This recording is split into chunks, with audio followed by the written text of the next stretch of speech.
What types of developments do you envision bringing into Bayview, and what is your position on the proposed Seminary Woods sale or development? And I think we'll start with you, Tom. Well, I'm 110% opposed to development of the Seminary Woods property. I have a very strong record in terms of helping to preserve green space and the environment in my district.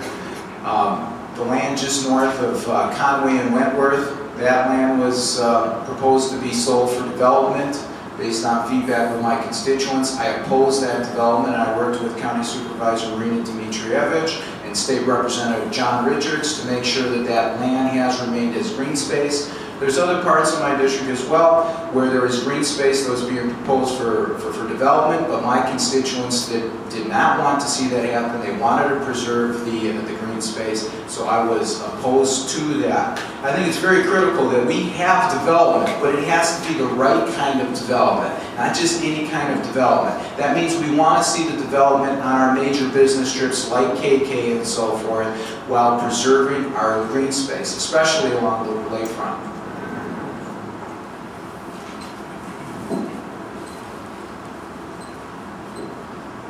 Tons, everything that we can get.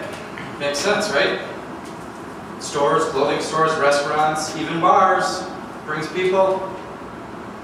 I'm sure each one of you has been to a bar. KK, along with other business streets, are in need of a lot of help. Beautification. We need trees, we need planters, we need stuff that is going to bring the businesses here. They're not just going to come. Although there have been a few. Lulu's, Grappies, Wildflower. I could go on, there's a few more. But the reason they came here is because it was cheap. Those places were empty. They got them for a steal.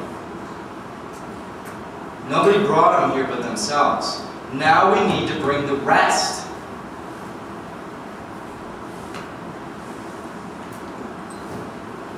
I'll be crystal clear. Seminary Woods stays open space, no questions asked. We have a limited amount of green space in our community. We are an urban area. We have to preserve every inch that we have. End of statement. In terms of business development, the Alderman likes to talk about how he brought a bookstore in the Avalon. The Avalon's been closed for 7 years. Do you know where all your community block grant money's going? To the Avalon. Hasn't been open for 7 years. We've had promises of restaurants and 6 theaters and 4 theaters. There's going to be a hotel. I think one of the problems that we have in this district is that the Alderman doesn't know what he wants. He wants the M&I Bank to be a hotel. No, he wants it to be, well, he's not sure what he wants it to be, but he wants to be involved in development. The market is a very powerful force, and the market will get the jobs and attract the development. But we need to have a plan. And I believe that we need to develop not only our business districts in terms of shops and bars and restaurants, we also have to look at our industrial needs. We have massive amounts of industrial land along the river and in the industrial corridor that can be developed for 21st century technologies like fresh water. The University of Wisconsin-Madison, University of Wisconsin-Milwaukee, they're leaders in freshwater technologies. We have a lot of startup potential standing right there. Why not inventory all of the industrial areas that we have available to us, be able to post it to a website so that people know what's available? Thank you.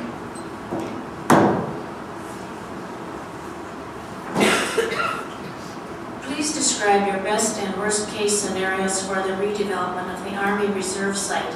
And someone would like to know, could there be a more direct route from Ferry to KK or from the home to KK? Oh, I'm sorry. We'll start with you, Andy. Oh, it's me. Yeah, you know, you mean last. The direct route from the ferry to KK, that was part of the question? That was part of it, yes. And then the redevelopment of the reserve. To start out with the direct route from here to KK, I noticed in the newspaper not too long ago that the bridge that goes out and curls around, I forget the name of the street there, is scheduled for a $5 million renovation. We never really needed it. I'm sure that the railroad would be willing to work with us on trying to get one little itty-bitty strip of asphalt to cross it.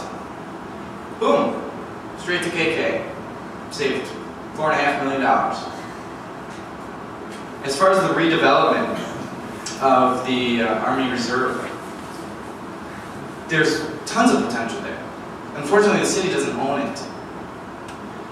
What I'd like to see would be more houses, more condos, more something.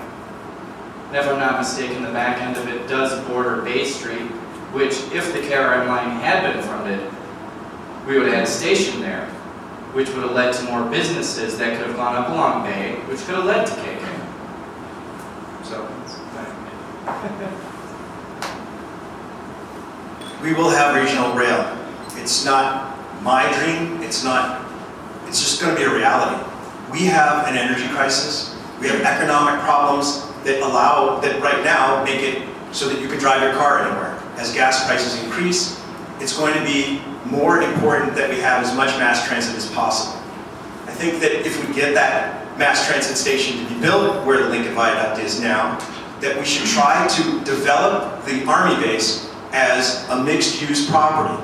I think it needs probably a street to be able to cut it across to make it more accessible.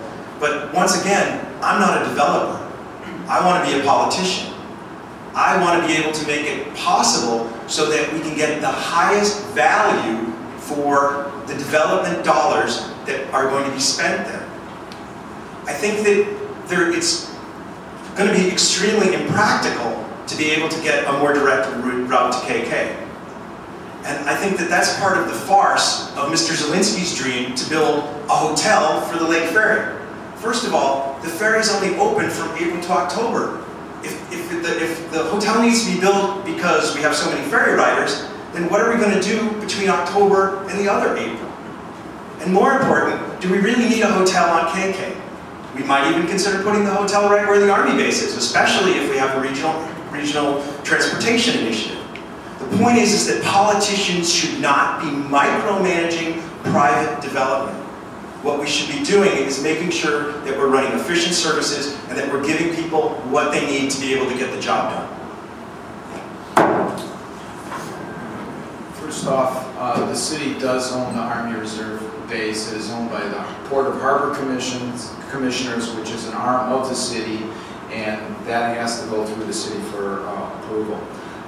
As far as what's specifically going to be built there, I think that we need to work with our comprehensive planning groups. In fact, we've had a number of meetings to discuss different developments in the area. In fact, a couple of years ago, I was successful in getting funding so that our particular area can move ahead of the list of where we would have been, so we can be further along in terms of the comprehensive planning. But I think in terms of what goes in the Army Reserve base there, we need to have input from people in the impacted area and from the comprehensive planning process. I'm a strong believer in making sure that my constituents are involved with the decision-making process of developments that are going to occur in their particular district.